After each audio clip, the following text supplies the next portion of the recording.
युवाओं को लेकर हमारी बहुत अच्छी सोच है और युवा साथी हमारे साथ पूरा दिल से रहते हैं और बहुत समर्थन रहता है और बहुत मजबूती के साथ युवा हमारे साथ जुड़े हैं।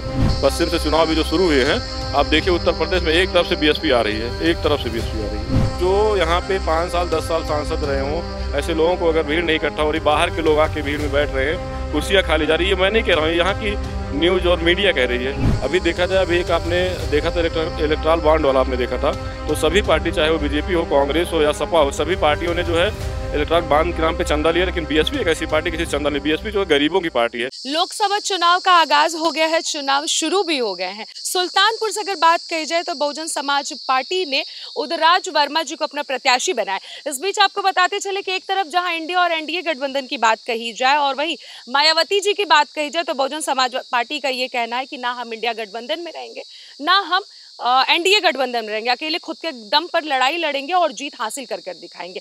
इस बीच अगर बात की जाए उदयराज वर्मा जी के बारे में, तो उदयराज वर्मा जी यहाँ से प्रत्याशी हैं। अब देखना ये होगा कि सुल्तानपुर की सीट जो मेनका गांधी के हाथ में है, क्या वो बीएसपी पार्टी अपने हाथ में यानी कि अपने खाते में कर पाती है या फिर नहीं। तो सबसे पहले तो आपका TB24 चैनल पर सर स्वागत है। धन्यवाद। ये बताइए कि जहां एक तरफ इंडिया और एनडीए गठबंधन की लड़ाई चल रही है, इस बीच बीएसपी अकेले लड़ाई लड़ रही है, क्या लग रहा है सुल्तानपुर से जीत हासिल कर पाएंगे आप? सुल्तानपुर की जनता परिवर्तन चाह रही है और सुल्तानपुर की जनता जो है माननीय बहन जी की सरकार से के शासन सत्ता को देख चुकी है, इतना प्रभावित। यहाँ की जनता जो है इस बार पूरा बदलाव चाह रही है और बहुत अच्छे वोटों से, भारी मतों से यहाँ से बहुजन समाजवादी पार्टी को विजयी बनाने जा रही है। सुल्तानपुर की जनता बनाने जा रही है। ये बताइए कि आपको क्या लगता है वो कौन कौन से मुद्दे हैं जिसको देखते हुए यहाँ की जनता आपको वोट देने वाली है? देखिए, यहाँ पे दसियों साल से बाहर के लोग आए हैं, लेकिन यहाँ की जनता के लिए कुछ नहीं किए। यहाँ की ज़मीनी लेवल की जो समस्या है, समस्या के लिए कुछ नहीं किए। हमारे किसान भाई इतना परेशान है, गन्ना बाहुल्य क्षेत्र है हमारा, गन्ने की खेती बहुत अच्छी होती है हमारे यहाँ, लेकिन हमारे किसान परेशान है। 10 साल से यहाँ से चीनी मिल का एक मुद्दा है और यहाँ के माननीय जो सांसद हुआ करते हैं 10 साल से बनवा रहे हैं, अभी तक उसमें कोई संशोधन नहीं हुआ। लेकिन मेनका गांधी तो ये कहती हैं कि हम बहुत सारा विकास किए हैं। हाँ, एक चीज़ वो ये भी कह रही हैं कि महिलाओं के लिए खास करके वो फोकस करती हैं और इस बार भी अगर जीतती हैं तो महिलाओं को लेकर ज़्यादा फोकस करने वाली हैं। इस पर क्या कहेंगे उनके कार्यकाल के बारे में? देखिए, आगे क्या करेंगे ये तो मैं नहीं जानता हूँ, लेकिन 5 साल में और उसके 5 साल पहले उनके ही बेटे रहे हैं। इस 10 सालों में सुल्तानपुर जिले में कहीं कोई विकास दिखा नहीं है।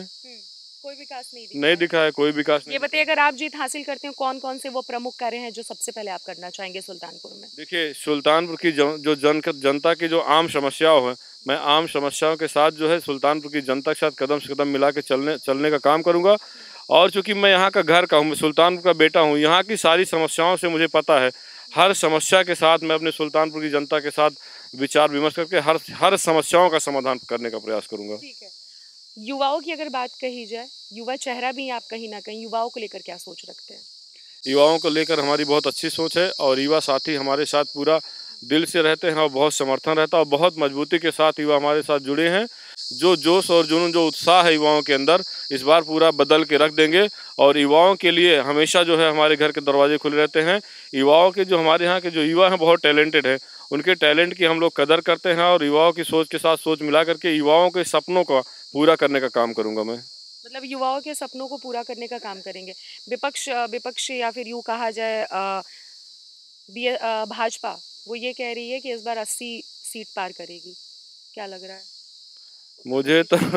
मुझे तो ऐसा कुछ नहीं लग रहा है, लेकिन बीजेपी वाले कुछ भी बोल सकते हैं। झूठ बोलने में तो पूरा देश जानता है, बीजेपी वाले से ज़्यादा कोई बोल नहीं।